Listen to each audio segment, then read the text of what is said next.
Shalom a todos os nossos queridos amigos, irmãos que estão mais uma vez aqui conosco, no nosso canal da Beit Peniel. Eu, Rabino Naftali, hoje quero trazer para você uma palavra, na verdade, assim, um entendimento, um conhecimento, que eu sei que muitos que assistem nosso canal são pessoas que vivem dentro do cristianismo e que têm interesse de aprender, ouvir, conhecer um pouco mais sobre a vida judaica, sobre aquilo que a gente extrai da palavra do eterno nosso Deus. E eu trago para você hoje um entendimento, né, sobre a questão do que no cristianismo chama de arrebatamento. E nós vamos hoje tratar esse assunto dentro de onde vem esse ensino, essa doutrina. Quero trazer hoje para você, e eu creio que você vai assim se espantar de uma maneira positiva daquilo que o povo judeu já vem trazendo de conhecimento e que eu creio que vai acrescentar também para você.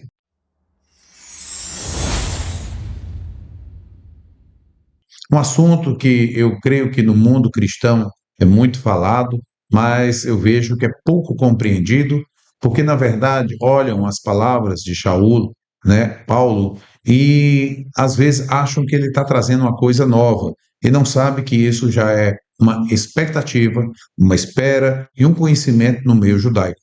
Hoje eu quero trazer para você aqui orações que estão no nosso Sidur, e eu vou mostrar para você aqui, né, o que nós chamamos aqui de Sidur. Sidur, esse livro, tá certo? Ele tem aqui orações que nós fazemos diariamente, né, dentro do Shabat, tem as bênçãos, existem as orações que nós devemos fazer antes ao deitar para dormir, inclusive nós deixamos aqui dentro do nosso canal gravados, tem para o homem, tem para a mulher. E se você procurar aí, preces ao deitar para dormir, você vai encontrar dentro do nosso canal essas orações já gravadas que eu fiz e também a Rebetes, minha esposa, também fez para as mulheres. Então, assim, existem essas orações para dormir, existe a oração ao levantar, depois da tarde e também à noite. Essas orações elas são conhecidas como Shacharit, Mincha e Arvit. Lembra que Daniel ele fazia 3 orações diárias? E é exatamente isso. Porque Oséias, na Sheia, ele diz que os sacrifícios dos nossos lábios são como sacrifícios de novilho. Então, quando nós não temos o templo, que foi o caso de Daniel, ali na Babilônia, o que ele fazia? Ele fazia essas orações. Sabemos sim que ela vem sendo instituída ao longo do tempo, o Sidur que nós temos, mas havia uma prática de fazer essas orações. Então surge uma oração que ela é central, chamada Amidah, que ela tanto participa da manhã, tarde e noite. E existem outras orações que elas ficam ali, vamos dizer assim, onde nós bendizemos e engrandecemos ao Eterno pela vida, de manhã pelo sol que ele nos deu, pela sabedoria que ele deu ao galo de poder anunciar, né, e separar o dia da noite. Então, assim, o Sidur, ele traz esses tipos de orações. Porém, nós temos uma oração na Midá que é chamada, deixa eu mostrar para vocês, é a bênção da reunião da diáspora, ok? Essa bênção, ela é maravilhosa, por quê? Você já viu para quem, por exemplo, que Yaakov, que é conhecido aí como Tiago, o livro, a carta dele, é escrita para quem? Ele diz para os da diáspora. As cartas de Kefa, né, conhecido como Pedro, foi escrito para quem? Ele diz também para os que estão na diáspora. Então veja que Yeshua deixou bem claro, eu vim senão para as ovelhas perdidas da casa de Israel. Como assim? Essas ovelhas, elas tinham, vamos dizer assim, dispersa, né, pelo mundo. Então você olha que ele chama seus discípulos e depois diz, olha, fiquem em Jerusalém, depois vocês são de Jerusalém, Judéia, Samaria, até os confins da terra. A quem ele está enviando? Ele está enviando principalmente aos da diáspora. Shaul diz primeiro ao judeu, depois ao grego. Então veja que ele manda para buscar o seu povo, que em Oséias mesmo foi dito que esse povo, porque buscou idolatria, se afastou de Deus, o Eterno diz, eu digo, chamou ele de Loami, não é meu povo. Mas, ainda no capítulo 2 de Oséias, o Eterno diz que vai trazer esse povo de volta e diz, aquele que eu disse Loami, eu digo agora Ami Atá. Aquele que eu disse não é meu povo, eu digo agora, você é meu povo. Então, isso é, posso dizer para você, entender o que são as boas novas. É chegar para esse povo que sabia que tinha se perdido. Veja a parábola de Yeshua, que fala sobre o filho pródigo. Quem é esse filho pródigo? Esse filho pródigo é exatamente a casa de Israel que se afastou de Deus e foi disperso pela terra e tem que retornar. E veja, eu vou mostrar duas orações aqui que falam muito forte a respeito disso e está dentro do Sidur. Então, o que que acontece? Hoje, nós vemos a quantidade de pessoas que sentem na sua alma uma necessidade de retornar para Deus e também conhecer o judaísmo. Por que isso? Deus está chamando o povo de volta. É isso que estava prometido em Oséias, e é isso que está acontecendo agora. Para quê? Para que o Eterno possa fazer esse ajuntamento e levar de volta para a sua terra, para a terra de Israel. O tempo está chegando, Machia está vindo. Veja que coisa interessante. Muitas coisas eu vou fazer agora sentido para você no entendimento que eu quero trazer para você agora, tá certo? Então, quando Yeshua chamou seus discípulos e disse: Eu vou fazer vocês pescadores de homens. Que quando nós vamos lá na Torá, nós vamos ver os últimos dias de Jacó. E Jacó, chama quem? Os filhos de Yosef, de José, e abençoa. E a bênção que eles diz sobre aqueles meninos é que eles se multipliquem como peixes, muito, eles se multipliquem muito como os peixes no meio da terra. A tribo de Yosef depois vai ser, vamos dizer assim, a tribo de Israel, né, a casa de Israel que está no norte, vai ser depois controlada, vou dizer assim, por Efraim, ok? Então, se você vai para Isaías e você vê ali no capítulo 7, capítulo 8, você vai ver que Efraim se levanta contra Judá.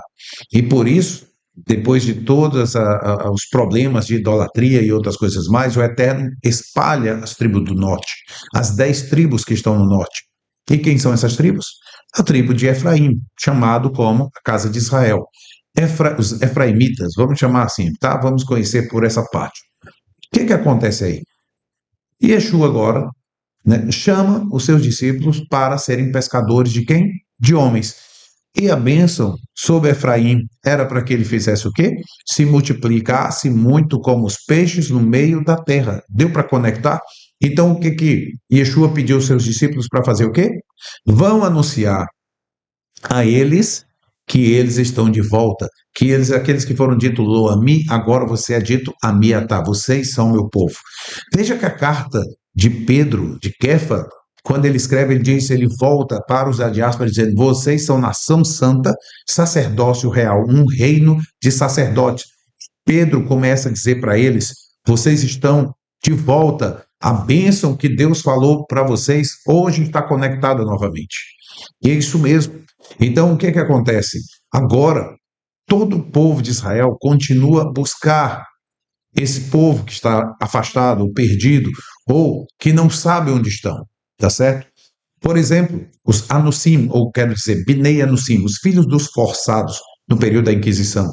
Israel mesmo não pode nem chegar aqui e dizer assim, você pode voltar. Não, ele não vai poder fazer isso. Por quê? Porque ele não tem conhecimento daqueles que realmente são. E sabe onde é que começa a brotar essa verdade? Dentro do coração de cada um de nós. Então, hoje a Peniel está sendo, hoje, vamos dizer assim, um braço coletor dessas pessoas que buscam hoje retornar e nós estamos estendendo as mãos. Mas eu quero chegar nesse ponto para trazer para você as orações que Israel já tem e faz há muito tempo, que está muito antes até do primeiro século. Então, Shaul traz desse conhecimento, esse entendimento, quando ele começa a falar sobre um arrebatamento ou mesmo um ajuntamento. As pessoas têm que ler, principalmente, o que está ali em 2 Tessalonicenses, capítulo 2, quando diz quanto à vinda do Senhor e a nossa reunião com Ele. Olha o que é que ele está chamando. Eu sei que existe um conceito de um arrebatamento secreto, que isso está acabando já. As pessoas já não estão mais vendo assim, Baruch Hashem por isso, mas um arrebatamento secreto em que as pessoas seriam levadas para o céu. Né? Que céu? Céu não é lugar para quem tem corpo, tá certo? Céu, terceiro céu que nós vemos, inclusive já vou falar, que é chamado mundo das almas, é para quem está apenas em alma e não em corpo. Corpo é dado aos filhos dos homens para viver na terra.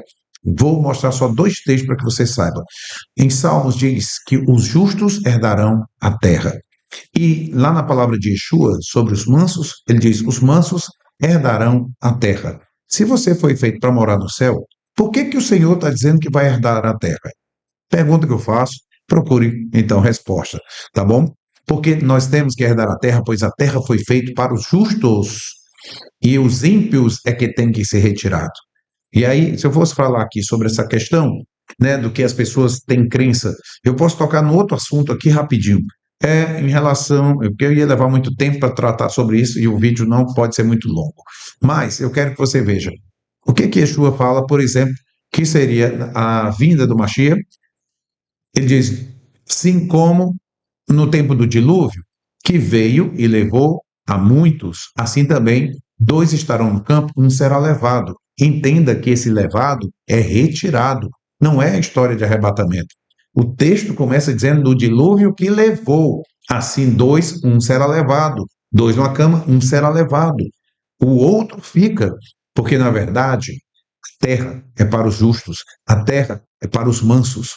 Os ímpios não subsistirão na congregação, no mundo onde foi feito para ser habitação dos justos. Essa é a verdade. Agora veja só, falei da oração que existe, e a oração é a bênção da reunião da diáspora. Eu vou trazer aqui em português essa oração para que você possa entender, e aí você vai ver se não é aquilo que Shaul falou e Yeshua em Mateus 24. Veja que ele diz assim: faz soar o grande chofar. Chofar, a trombeta, tá certo? Para a nossa liberdade e ergue um estandarte para juntar os nossos exilados e reúne-nos logo a todos dos quatro cantos do mundo em nossa terra. Bendito sejas tu, eterno, que reúne os dispersos do teu povo Israel. O que Yeshua diz? Então fará os seus anjos com rijos, som de chofar ou de trombeta para reunir os seus dos quatro cantos. Olha só como é a mesma palavra. Pode ler Mateus 24, você vai ver o que eu acabei de citar aqui no Sidur, é o que também Yeshua falou em Mateus 24, o que também está lá em 1 Tessalonicenses capítulo 4, quando Shaul diz, ao ressoar da última trombeta, vai ser soado, os mortos vão ressuscitar. Nós temos a oração aqui, logo no começo, também no Sidur, que fala sobre a ressurreição dos mortos. Veja só, é uma fé, uma crença dentro da questão judaica. Bem no começo aqui, nós vamos falar aqui, é a bênção 2, a bênção do Todo-Poderoso. Tu, eterno, és poderoso para sempre, é tu que ressuscita os mortos e és potente em salvar. E és tu que fazes soprar o vento e cair a chuva.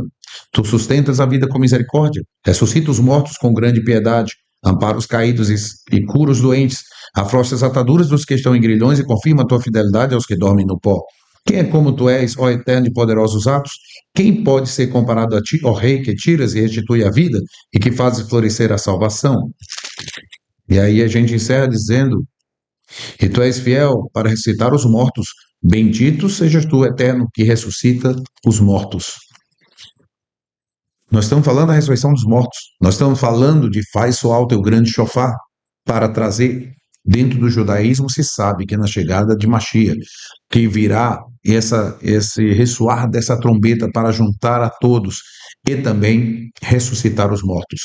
Olha, vou trazer aqui uma outra oração que também está no Sidur, quando a gente ora pela paz do Estado de Israel, e tem uma segunda parte que vai falar sobre a dispersão, né? Que Israel, sobre a dispersão. Olha só o que ele pede. E a nossos irmãos, toda a casa de Israel, recorda deles em todas as terras da nossa dispersão, e encaminha-nos pronto de cabeça erguida a Sion, tua cidade, e a Jerusalém, morada do teu glorioso nome, conforme está escrito na Torá de Moshe, teu servo. Ainda que teu desterro esteja na extremidade dos céus, dali te ajuntará o eterno teu Deus, e dali te tomará e te trará o eterno teu Deus a terra que herdaram teus pais, e a herdarás, e te fará bem e te multiplicará mais do que a teus pais. E o Eterno teu Deus abrirá teu coração e o coração da tua descendência, para amares ao Eterno teu Deus com todo o coração e com toda a tua alma, para que vivas. Veja só, esse clamor para que o Eterno traga todos de volta. E aí você vê que tem um clamor, né? Existe também um toque num grande chofar, existe uma busca por todos esses e a ressurreição dos mortos. Aí eu lhe pergunto, deu para entender o que Shaul estava falando? Daquela época, ele já estava aguardando que isso acontecesse. Isso não é novidade, tá certo? Do que a gente vê na Brit Hadashah. Isso já era uma expectativa. E é essa boas novas que o Senhor nos mandou chamar as pessoas e dizer, olha, você está de volta para casa. Você pode voltar para casa. E o Eterno é bom para restaurar tudo isso, te colocar de volta em casa, como foi o filho pródigo, botar o anel, umas roupas novas, preparar um banquete, porque esse filho estava morto e reviveu, estava perdido e foi achado. Baruch Hashem por isso. É aqui que nós vamos ficar nesse vídeo hoje, mas você entender que o que nós estamos aguardando e está muito próximo do Mashiach chegar e recolher o seu povo. E eu espero que você esteja junto conosco nessa partida de volta para a terra de Israel. Shalom, shalom.